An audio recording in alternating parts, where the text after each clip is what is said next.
மலர் போன்ற பாதம் நடக்கின்ற போது நிலம் போல உன்னை நான் தாங்க வேண்டும்.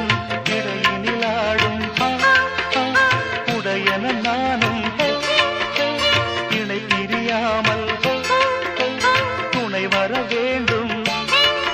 உனக்காக